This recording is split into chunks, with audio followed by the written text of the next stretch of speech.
Kayo ang dahilan kung bakit di ako sumuko sa mga bagay na kung ba't ang luha ko'y tumulo. Ito ang mensahe ko upang aking ipahatid sa mga tropa, kaibigan, kapangkat at kapatid. Pasasalamat kong kay tagal ko nang gustong sabihin, ang puso ko ang gumawa nitong aking awitin. Para sa inyong lahat, ito ang tanging paraan sa mga taong para sa akin ay palaging nandyan. Hambog.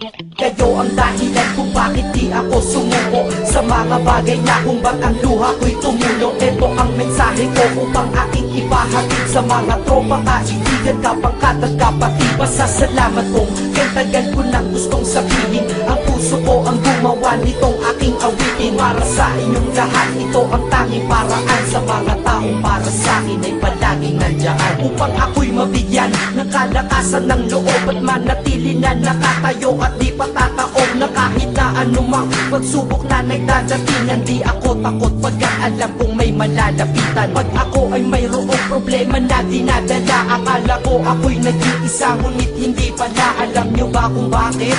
Kasi andyan sila, handa na iabot ang tulong nagmula sa kanila. Walang reklamo at walang hinihingi na kapalit, kaya di lang kaibigan turing ko kundi sang malapit na kapatid. Sila'y kinikilala kong ikalawa na pamilya. Wag ko daw isiping mag-isa ka pa, dahil sila'y aking sandalan. Di ako pinabayaan, damahin ko kalungkutan, di nila pinapayagan. Kung wala kayong lahat kaibigan ko, marahil wala na rin ako, ngunit nandito pa ako dahil kayo ang dahilan kung bakit di ako sumuko sa mga bagay na kung ba't ang luha ko'y tumulo. Ito ang mensahe ko upang aking ipahatid sa mga tropa, kaibigan, kapangkat at kapatid. Pasasalamat kong kay tagal ko nang gustong sabihin, ang puso ko ang gumawa nitong aking awitin. Para sa inyong lahat, ito ang tanging paraan sa mga taong para sa akin ay palaging nandyan. At di kayo nawawala at di ako tinalikuran, yan ang dahilan kung bakit hindi ko kinalimutan ang aking pinagmulan. Pakikisama nangunguna, pag nakita ka ng tropa sasabihin shot ka muna. Pag nabadrip sa pamilya, lalabas ka lang ng bahay, lakad lang ng konti, andyan sila at merong tagay na inyong pagsasaluhan at inyong pinapaikot. Simpleng tulong yan nilang unti-unting pinapalimot ang problema mong pasan-pasan sa mga pangyayari sa tahanan o sa pera o kahit pa sa babae. Kahit sa gulo o away, tila pa mga sundalo, di pwedeng maiwan ang isa manalo o matalo. Ganyan ang kaibigan ko, mas kilala bilang barkada. Kung ako'y mamamatay na bukas, ako'y handa na. At kung may ikalawang mundo o buhay para sa'kin, sana magiging tropa ko kayo pa rin.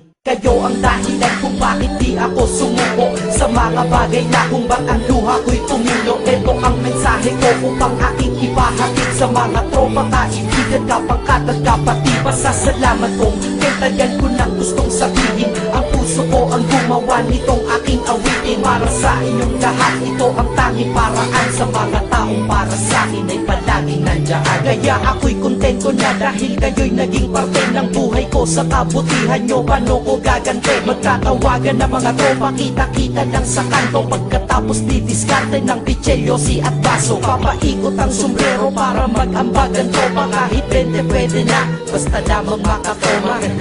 Ganito kami, at least magkakaramay. Kaya wag kang magtaka kung ba't masasaya ang tambay, dahil tambay ay binubuo ng samahan na tunay. May kaibigang adik, mabait, iba ay merong sungay. Oo, iba-iba ang aming mga katauhan, pero iisa ang grupo pag sa trip at kagaguhan. Pag ika'y nalulungkot, kanino ka ba lumalapit? Pag nais mong bumitaw, kanino ka ba kumakapit? At kanino ka lumapit sa oras ng kagipitan?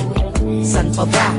Diba sa kaibigan? Kayo ang dahilan kung bakit di ako sumuko sa mga bagay na kung ba't ang luha ko'y tumulo. Ito ang mensahe ko upang aking ipahatid sa mga tropa, kaibigan, kapangkat at kapatid. Pasasalamat kong kay tagal ko nang gustong sabihin, ang puso ko ang gumawa nitong aking awitin. Para sa inyong lahat, ito ang tanging paraan sa mga taong para sa akin ay palaging nandyan. Salamat. Acero Records, Sad Productions, hambog ng Sad Pro Crew.